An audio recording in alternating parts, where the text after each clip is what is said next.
No vídeo de hoje a gente vai falar sobre equações de segunda ordem não homogêneas. Então a gente vai começar com um pouquinho da teoria geral. A gente pega aqui uma equação não homogênea que tem os coeficientes não necessariamente constantes. Depois a gente vai se exigir o caso dos coeficientes constantes, mas primeiro vamos pensar um pouco na teoria geral. Então olha só. O primeiro resultado que a gente vai ter que mostrar, e é um que é interessante, é o seguinte. Soluções, tá, da equação não homogênea, elas são compostas de duas partes. Uma solução de uma equação não homogênea é composta da parte que é solução da equação homogênea e de uma parte que é uma solução particular da equação não homogênea. A gente vai mostrar, na verdade, que toda equação, toda solução pode ser escrita dessa maneira. Então, resolver uma equação não homogênea acaba sendo resolver primeiro uma equação homogênea, associada, e depois tentar encontrar uma solução particular de algum modo. Vamos primeiro justificar isso daqui. Então eu peguei o seguinte. Peguei duas soluções da equação não homogênea. Ou, tá? Duas soluções quaisquer. Então eu estou afirmando aqui para vocês que a diferença dessas duas soluções é uma solução da equação homogênea. Como é que eu verifico isso? De fato, eu só preciso jogar essa minha solução na equação. Porque olha só, fica a derivada segunda da diferença, derivada primeira da diferença, derivada segunda da diferença, derivada primeira da diferença e a diferença normal. Desenvolva um pouco e junto. Todo mundo que tem a primeira solução, todo mundo que tem a segunda solução. O que acontece? Y1 e Y2 são soluções dessa equação daqui, da equação original. Significa que essa combinação delas, a y1, duas linhas, mais pt, y1 linha, mais qt, y1 linha, é igual a f de t. Mesma coisa para y2, ou seja, esse pedaço inteiro daqui é igual a f de t, e esse pedaço inteiro daqui também é igual a f de t. Ou seja, esse pedaço menos esse é igual a f de t menos f de t, que é igual a zero. Isso é a diferença das soluções, é uma equação homogênea. Isso é interessante para a gente, porque justifica assim. Então, toda solução que eu pegar, se toda solução que eu pegar, qualquer, é igual a menos uma solução particular que está fixada, encontrei uma solução fixada. Como é que eu faço para encontrar as outras soluções? Eu sei que a diferença é sempre uma equação homogênea, solução da equação homogênea. Ou seja, qualquer solução genérica que eu encontrar, que eu quiser, que existir, é sempre uma equação homogênea mais uma solução que está fixada. Então, para mim encontrar todas as possíveis soluções de uma equação, eu só preciso encontrar todas as possíveis soluções de uma equação homogênea. E isso a gente já sabe fazer num caso particular. Depois a gente vai olhar para alguns outros casos, mas no momento a gente sabe encontrar quando os coeficientes são constantes. Então, olha só, a gente tem o seguinte resultado aqui, que é mais ou menos de forma resumida o que eu acabei de discutir com vocês. Se y1 e y2 são soluções ali da equação homogênea, e yp é uma solução qualquer da equação diferencial ali genérica, então essa equação daqui, ela é a solução geral da equação diferencial. Tá? Todas as soluções da equação estão contidas ali para algum valor de C1 e algum valor de C2. Então você só precisa encontrar todas as possíveis soluções da equação homogênea e uma solução particular. Aí entra na questão de como é que você consegue encontrar uma solução particular. Eu vou explicar aqui para vocês dois métodos que são os métodos mais comuns. Vamos começar com um método que a gente chama de coeficientes indeterminados. E aqui eu estou me restringindo ao caso dos coeficientes constantes de novo. Por quê? Porque esse é o caso que a gente sabe resolver uma equação homogênea. Tá? Então a gente começa com coeficientes indeterminados. Eu vou pegar como exemplo a ideia do método, essa equação daqui. A equação é y duas linhas mais y igual a t ao quadrado. Ou seja, o termo não homogêneo é um polinômio de segundo grau. A ideia do método dos coeficientes determinados, ele não funciona sempre. Ele funciona para alguns tipos de função. E a gente vai ver quais são esses tipos. Especificamente, ele vai funcionar para funções que são polinômios, seno, cosseno e exponenciais. E produtos e combinações lineares dessas. Para outros métodos, a gente precisa de uns... Para outros tipos de equação, ou termo não homogêneo é outra coisa, aí a gente precisa de um método que é um pouco mais poderoso, só que mais complicado um pouco. Tá, mas qual a ideia desse método aqui? A ideia desse método, e por que ele funciona nesses casos, é a seguinte. Funções trigonométricas, quando você deriva, ainda são funções trigonométricas. Você não tem muita variação. Eles sempre são a mesma característica de função. Se você deriva um seno, você cai no cosseno. Se você deriva um cosseno, você cai no seno. E aí continua ainda. Polinômios, quando você deriva polinômios, eles continuam sendo polinômios. E a função exponencial, quando você deriva, você não muda. Não é, por exemplo, como a função logarítmica, que quando você deriva, vira 1 sobre x. Ela não muda fundamentalmente a natureza dela. Então, ela ainda é uma função que você tem como comparar, encontrar combinações lineares.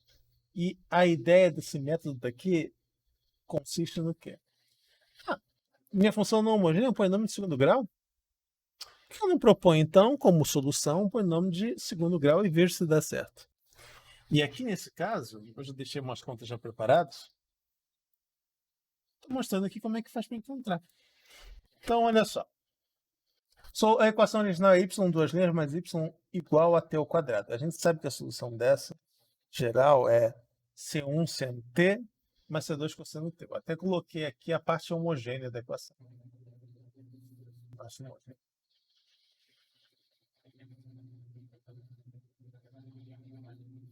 Mas eu não sei encontrar, a priori, a parte não homogênea.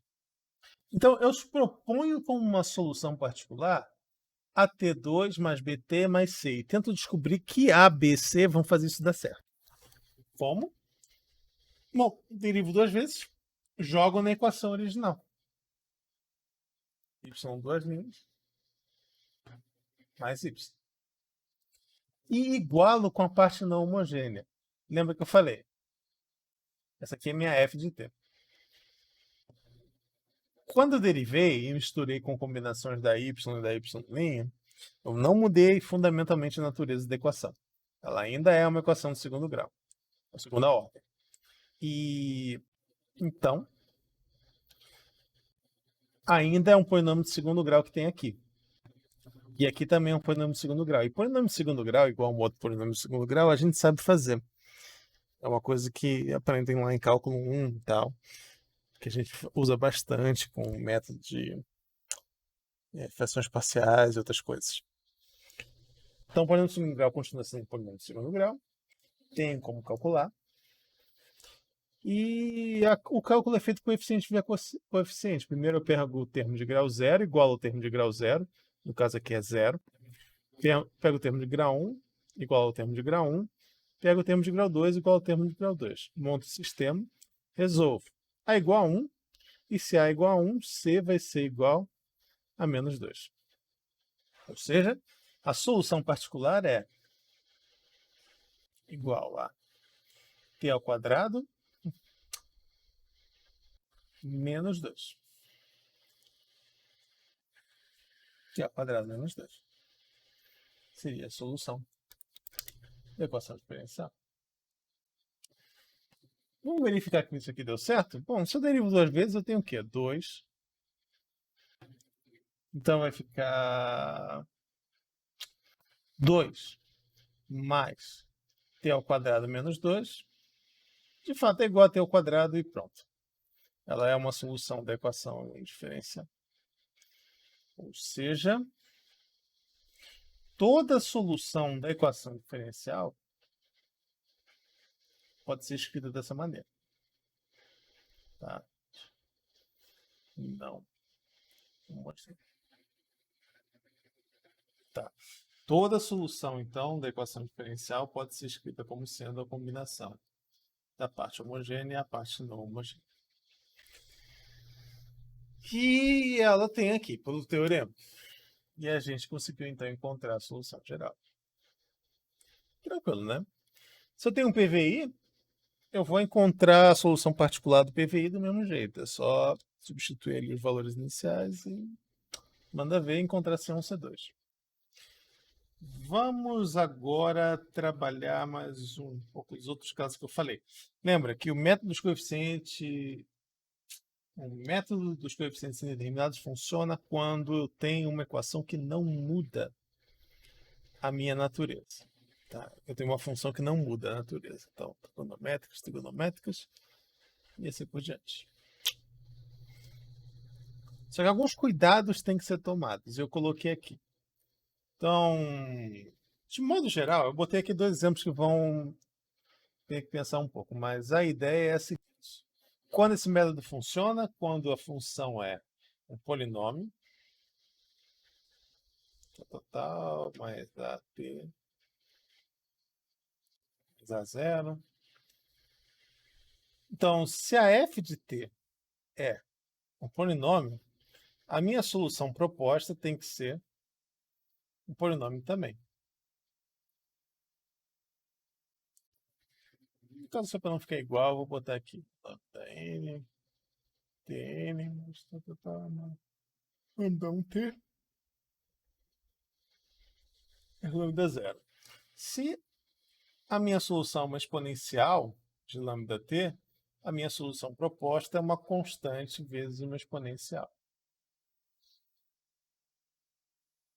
Só que alguns cuidados têm que ser tomados. Tá? Geralmente funciona, só que tem uma situação em particular que esse método precisa de um certo reajuste. Que situação seria essa? Bom, para contraste, vamos olhar primeiro essa equação daqui, que não vai ter o problema. Então, o primeiro passo de resolver essa equação é sempre encontrar o polinômio característico. Nesse caso daqui eu não preciso nem usar Bhaskara, eu posso simplesmente resolver direto. É igual a zero, que vai gerar a solução C1 vezes E elevado a zero, que é igual a C1. E lambda igual a menos 1, que vai gerar a solução E elevado a menos T. Nunca esqueça das constantes. Então, a solução geral homogênea, ela vai ser C1 mais C2 E elevado a menos T. Então, esse é sempre o primeiro passo para resolver uma equação desse tipo. O segundo passo agora, solução particular. Solução particular, você consegue obter ela fazendo o seguinte: E elevado a P, E elevado a C elevado a T, mesma solução, da mesma natureza que essa solução daqui, tá? Mesma constante que está junto de T. Então, derivo duas vezes, derivo uma vez, não vai influenciar em nada. Jogando isso aqui na equação original, eu vou ter 2C ET igual a ET. C tem que ser igual a meio. Então, achei a solução particular, achei a solução geral, então, vai ser quem? A solução geral vai ser C1 mais C2 E elevado a menos T, mais E elevado a T sobre meio. Tranquilo? Então, solução geral seria o terceiro passo.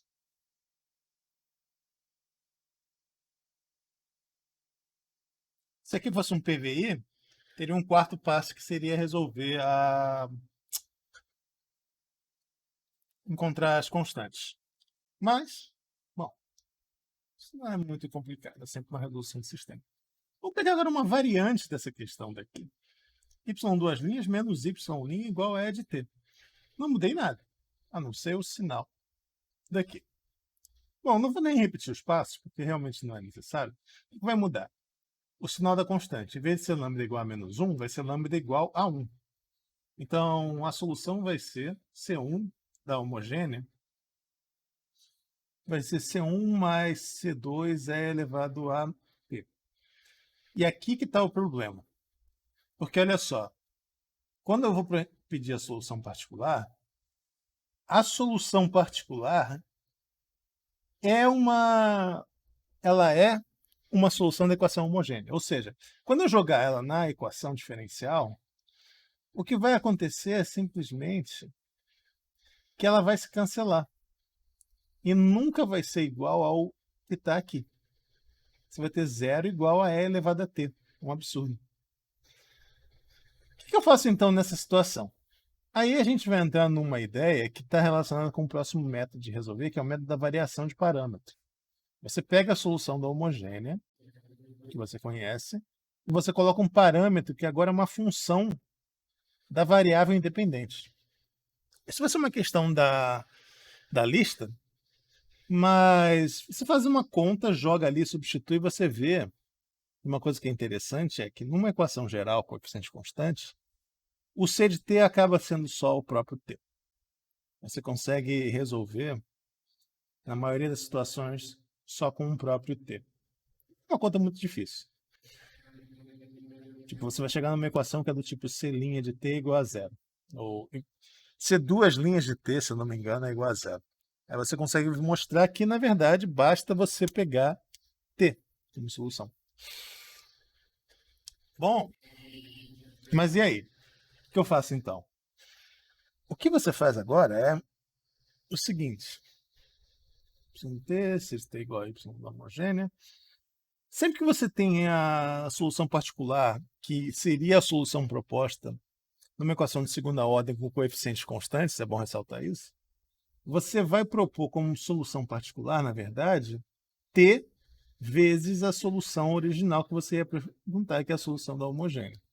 Então, nesse caso particular que a gente está aqui, eu vou propor como uma solução C é de t, que é a solução que eu ia colocar, e vou multiplicar por t. E aí, resolvo normalmente. Eu derivo isso aqui uma vez, eu vou ter C é de t, mais CT é de t. Derivo duas vezes, eu vou ter C é de t, mais C é de t, mais CT é de t. Ou 2C é de t, mais CT é de t. O que vai acontecer é, na hora que eu substituir na equação esses dois daqui, eu fizer esse menos esse, que essa é a equação diferencial que eu tenho, eu vou chegar aqui. CT é de t, mais 2C é de t, menos a derivada primeira, que é C é de t, mais CT é de t, igual a E de t. Opa! Esse cancela com esse. O 2 aqui cancela com esse. Você sobra só C é de t igual a E de t. C igual a 1. Então, quem é a solução particular nesse caso? A solução particular nesse caso é simplesmente... Bom, tá ficando meio confuso, mas a solução particular é t é de t. E aí, quem é a solução geral? A solução geral vai ser C1 mais C2 é de t, mais t é de t. Essa é a solução geral. Bom, vamos olhar agora um outro último tipo de equação que é esse que resolve, que é a função seno. Esse aqui eu botei uma equação de primeira ordem, porque então, com coeficientes constantes. Só para exemplificar uma coisa, eu acho que eu já mencionei isso em outros vídeos também, mas uma equação com coeficientes constantes, o método de resolução é sempre o mesmo. Tá? Você sempre vai ter que resolver o polinômio característico. Nesse caso aqui, o polinômio característico é o quê? Lambda menos 1. Esse é o polinômio característico. Igualando a zero, a gente tem que lambda é igual a 1, que vai me dar a solução E elevado a t. Então, ou melhor, tem uma constante aqui. Então, a solução da homogênea é só C1, mas só tem 1, então nem precisava do 1 ali. Mas essa aqui é a solução da equação homogênea. Esse método de resolver equações funciona para equações de ordem maior também. Assim, qualquer equação que tenha coeficientes constantes pode ser resolvida usando o método lá do polinômio característico e essa mesma ideia de soluções particulares. Bom, no caso aqui, eu botei o seno. Por que que a solução particular, quando você tem uma função trigonométrica, seno de t ou cosseno de t, seria o quê? A tendência natural da pessoa é colocar, eu vou colocar seno, porque é seno. Só que tem um problema. Quando você deriva o seno, você obtém cosseno. Quando você deriva de novo cosseno, você volta para o seno, ok. Mas esse tipo de solução só funcionaria, então, se tivesse uma equação desse tipo, que é a segunda ordem, depois passa para a primeira, para a ordem zero. Ou seja, não muda. Ou então só tem ordens pares. O problema é que quando você faz uma derivada de ordem ímpar, você troca a natureza da função. Ela deixa de ser o seno e passa a ser o cosseno. Depois volta. Então, para a gente conseguir evitar esse problema e trabalhar e ter um método geral para resolver qualquer tipo de equação, quando você tem uma equação trigonométrica, o que você faz é, você propõe como solução um seno mais um cosseno. Então, se a sua equação é tipo seno de lambda t, o termo não homogêneo, ou cosseno de lambda t, a solução proposta vai ter que ser um C1 seno de lambda t, mesma frequência, C2 cosseno de lambda t. Porque aí você sempre vai ter um número suficiente de funções para trabalhar. Você sempre vai ter um seno e um cosseno para poder comparar. E aí você consegue, de fato, resolver um sistema, que nem sempre é tão imediato. Bom, derivando uma vez isso daqui, eu vou ter o quê? C1 cosseno de t menos C2 seno de t. Substituindo na equação, então, eu vou ter o quê? C1 cosseno de t menos C2 cosseno de t menos... Ah, é 2, né? Ixi, não vai mudar muita coisa, não. Eu só tenho que propor a solução tendo a mesma frequência. Então, se é seno de 2t, eu preciso colocar C1 seno de 2t mais C2 cosseno de 2t. E aqui na hora de derivar, só que agora, como a derivada é 2, a regra da cadeia, eu vou ter que passar um 2 aqui para fora. Não muda muita coisa. Quer dizer, muda totalmente o resultado, mas não muda muita coisa. Então, 2 vezes C1 seno de 2t menos C2 seno de 2t menos C1 seno de 2t mais C2 cosseno de 2t.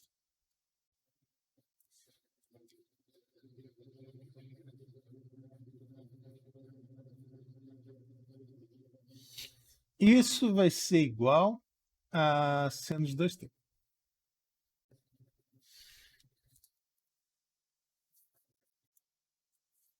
Tá. Então, aí a gente iguala simplesmente. Então, vamos juntar tudo que tem cosseno e tudo que tem seno. Então, 2C1 mais C2, ou menos C2, desculpa, porque tem um sinal de menos ali, cosseno de 2t, mais 2C1, 2C2 agora, e na verdade é menos, com sinal negativo. Então, eu vou deixar um mais aqui, mais menos 2C2, menos C1, essa é a parte do seno, de 2t, igual a seno de 2t. E aí, o truque está no quê? Mais zero cosseno de 2t. Isso. Lembre que seno e cosseno são funções que são linearmente independentes. Então, quando a gente pode simplesmente fazer igualar tudo que tem a parte do seno e tudo que tem a parte do cosseno. E a gente chega no seguinte sistema. 2C1 menos C2 igual a zero e menos 2. Melhor. Só para ficar parecido. igualzinho do sistema. Menos C1 menos 2C2 é igual a 1. Chego no meu sistema. E aí eu tenho o quê? C1 é igual a C2 sobre 2. Substituo isso ali, eu vou ter o quê? Menos C1 menos 2. Opa! Substituí errado aqui, né? Menos C2 sobre 2, menos 2C2 é igual a 1. Juntando isso daqui, eu vou ter o quê? Menos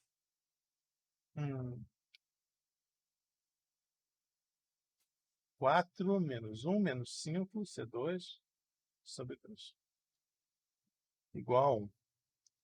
C2 é igual a menos 2 quintos. O que significa que C1 vai ser igual a menos 1 quinto. E isso significa que a solução particular vai ser igual ao quê, então? A solução particular vai ser menos 1 quinto de seno de 2t menos 2 sobre 5 cosseno de 2t. Você não fez nenhuma conta errada. Que é possível. Vocês já devem ter reparado que às vezes eu erro assim umas constantes.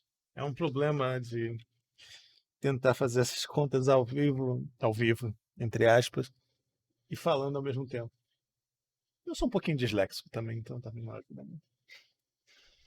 Tranquilo? Então, quando eu tenho uma função seno e cosseno, desse jeito daqui.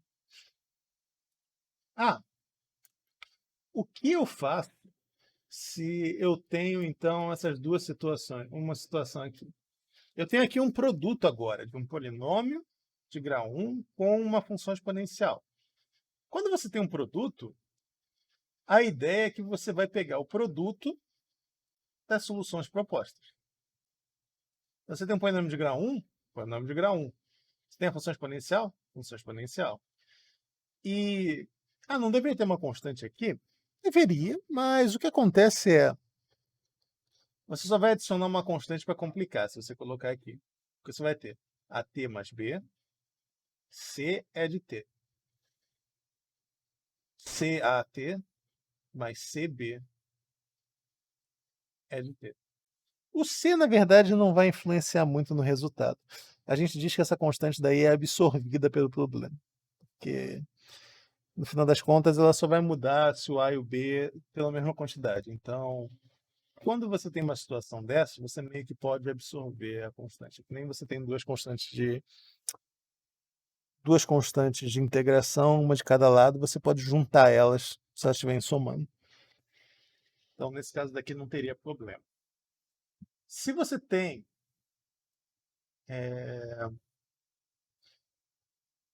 agora, por exemplo, uma soma, uma exponencial de t mais seno. Você pode aplicar o que a gente chama de um princípio da superposição. Como é que é o princípio da superposição? Você vai primeiro resolver essa equação daqui, achar uma solução particular dela. Você vai achar uma solução particular para a equação de seno de t. Então, você vai resolver e vai achar uma solução que vai ser uma c de e de t. Acha o valor da c. Aqui você vai ter uma que vai ser seno de C1 de seno de t, mais um C2 cosseno de t. Você vai jogar e vai substituir e vai encontrar o valor da constante. A solução, então, particular da equação original vai ser a soma das duas. Então, o princípio da superposição e a ideia do produto. Bom, essa é uma das formas de resolver equações de segunda ordem com termos não homogêneos. Vamos olhar agora o outro método que é um pouco mais geral, porque esse daqui, de novo, ele só funciona em quais situações? Quando você tem funções que não mudam fundamentalmente a natureza delas. Quando você deriva. Funções polinomiais, funções exponenciais e funções do tipo seno e cosseno. Não existe uma modificação muito grande. Mas o que você faz, por exemplo, quando você tem uma função tangente? É uma função que não volta à natureza depois de um tempo. Quando você tem uma função, por exemplo, logaritmo, você deriva o logaritmo, você nunca vai aparecer de novo o logaritmo. Então, como é que a gente faz para trabalhar com esse tipo de função? É isso que a gente vai ver agora com um método do próximo vídeo. Então, até mais. Bom, vou explicar para vocês agora o método da variação de parâmetros. O método da variação de parâmetros consiste no seguinte. Esse aqui é um método bem geral, tanto que eu vou fazer demonstração dele, não nem no caso particular, eu vou fazer a demonstração dele no caso de uma equação de segundo grau, de segunda ordem, que você conhece as soluções da homogênea. Essa é a suposição. Então, supondo que você conhece a solução da equação homogênea, como é que você faz para descobrir quem seriam a solução não homogênea? Então, a ideia é a seguinte. Eu vou pegar as constantes de C1 e C2 e vou substituir por funções desconhecidas, que seriam esses parâmetros. E qual é a ideia? Você vai supor uma condição adicional, porque se você jogar direto isso aqui, derivar duas vezes, substituindo a equação, você vai ter uma equação monstruosa, que é a que está aqui. Mas a gente vai fazer, na verdade, essa daqui é depois de fazer uma suposição que simplifica. Qual é a suposição? Essa segunda suposição que a gente vai fazer é que isso aqui se satisfaz. A derivada da primeiro parâmetro, vezes y1, mais a derivada do segundo parâmetro com respeito a y2, vezes y2, é igual a zero. A gente faz isso para dar uma equação extra, porque eu tenho dois parâmetros.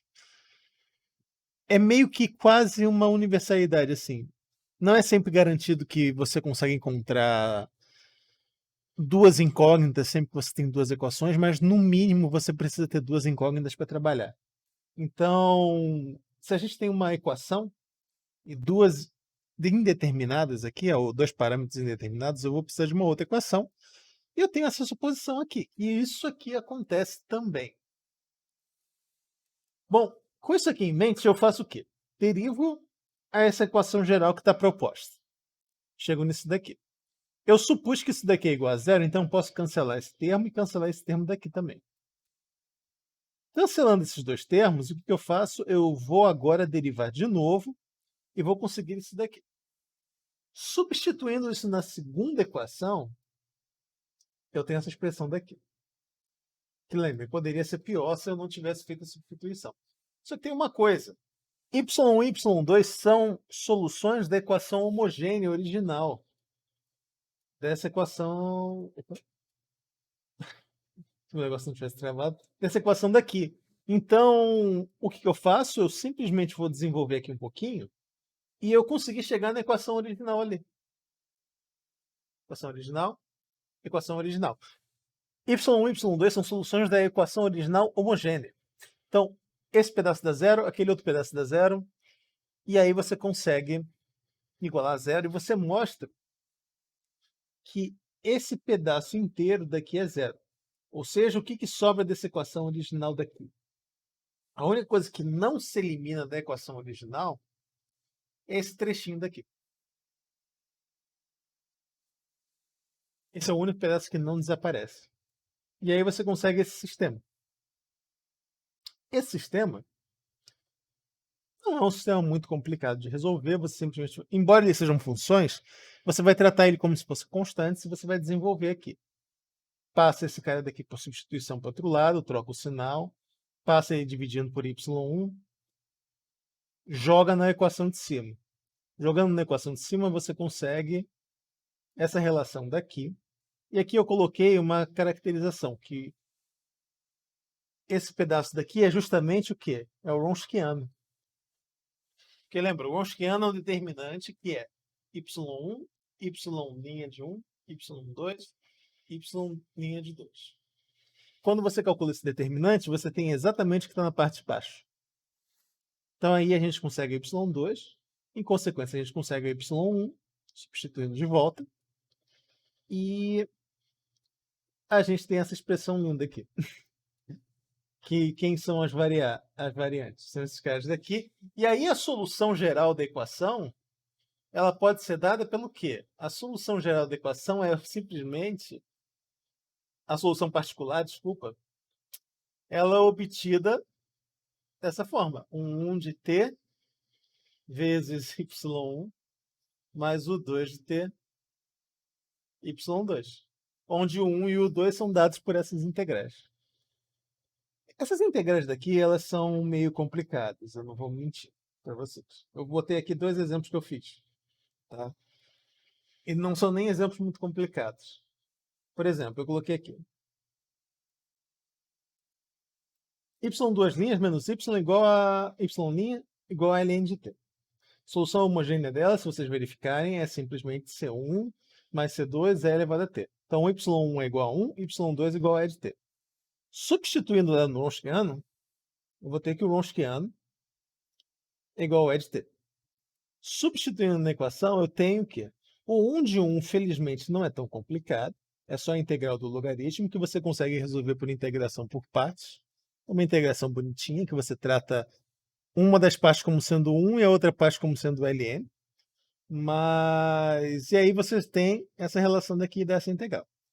A segunda integral não tem como você simplificar ela. É simplesmente integral de a elevado a menos t ln de t, dt. Você pode tentar desenvolver um pouco, mas você não vai chegar muito longe. Essa daqui, então, como é que seria a solução particular? É simplesmente substituir esses coeficientes. Embora esse coeficiente daqui esteja escrito como uma integral. Essa daqui, tá? Y duas linhas mais y' igual a tangente de t. A solução da homogênea dele é C1 seno de t mais C2 seno de t. O Wronskiano dele... é que aqui eu tinha feito outro exemplo. Eu esqueci de falar. E aí eu mudei. T, cosseno t. Então, o Wronskiano disso vai dar menos 1.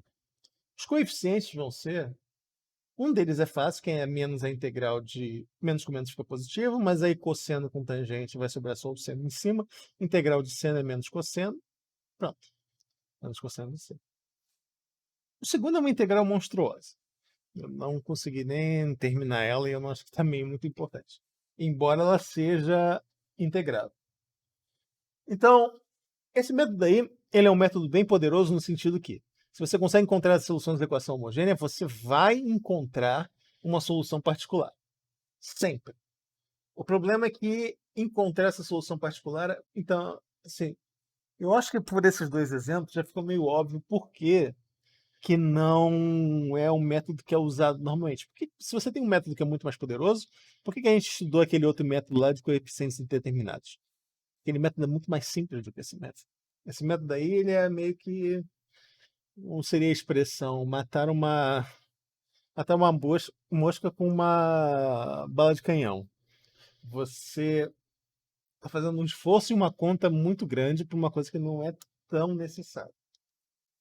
Bom, isso daí seria então a parte final das equações não homogêneas. Eu agora vou colocar isso para vocês. Desculpem o atraso para a lista, mas é isso aí. Então, depois a gente vai fazer alguma equação de Laplace, transformar de Fourier e tudo mais.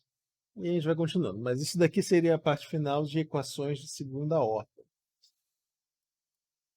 E, bom, eu vou fazer um vídeo extra também sobre comentando como é que esse método aqui ele é quando você tem mais uma equação de ordem maior. E ele não é muito bonitinho. Vai ficar meio óbvio assim. A expressão acaba envolvendo outras funções também. Mas é isso aí. Então, até a próxima.